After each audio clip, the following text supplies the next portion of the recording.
This is the Cholo News Report for Saturday 09 March 2019. A nationwide power outage enters its second day in Venezuela. Information Minister Jorge Rodriguez and Defense Minister Vladimir Pedrino Lopez claim the country appears to be the victim of a cyberattack, intended to derail the whole system. While electricity returned to some parts of Caracas, nearly 24 hours after lights, phones and the internet stopped working, several other populous cities remained in the dark as evening approached. The blackout marked another harsh blow to a country paralyzed by turmoil, as the power struggle between Venezuelan President Nicolas Maduro and opposition leader Juan Guaido stretches into its second month and economic hardship grows. Venezuelans have grown begrudgingly accustomed to power cuts, but nothing like the one that hit during rush hour Thursday evening, sending thousands of people on long nighttime treks in the dark to their homes. Chelsea Manning is jailed for refusing to answer questions from a federal grand jury in Virginia, looking into the release of documents to WikiLeaks. Her representatives wanted the government to order her confined to home as a result of a recent operation, ostensibly a gender reassignment procedure, that was reported in the fall, and her need for prescription drug treatment. The government argued that the William G. Truesdale Adult Detention Center, run by the Sheriff of Alexandria, Virginia, could handle Manning's medical needs.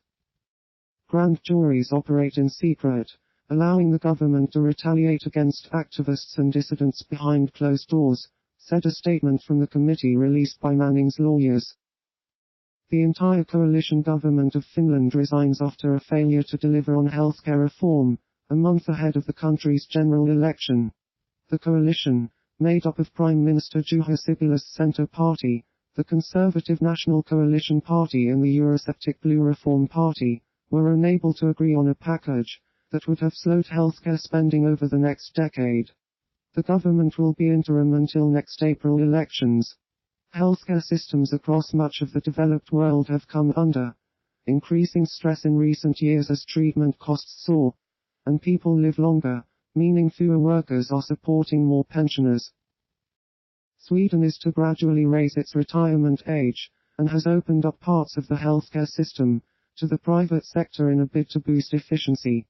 Finnish Prime Minister Juha Sipilä announces his government's resignation at a news conference at his official residence, Kesäranta, in Helsinki, Finland, March 8, 2019.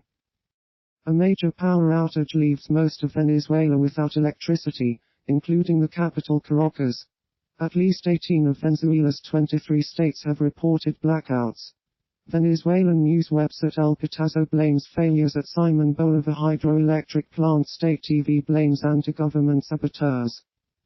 American journalist at Upal, Cody Weddle, is released from Venezuela after being detained early Wednesday. A doorman at Cody Weddle's residence said a squad of 5 men, wearing black uniforms, demanded entry, and left with the journalist in custody. Kimberly Breyer, Assistant Secretary of State for Western Hemisphere Affairs, earlier called for Weddle's immediate release. The U.S. State Department confirmed earlier Wednesday that it was aware of and deeply concerned with reports that another U.S. journalist has been detained by President Nicolas Maduro. Weddle was covering opposition leader Juan Guaido's triumphant return to Venezuela for Upal, when the country's counterintelligence military raided his apartment around 8 a.m., the news station reported.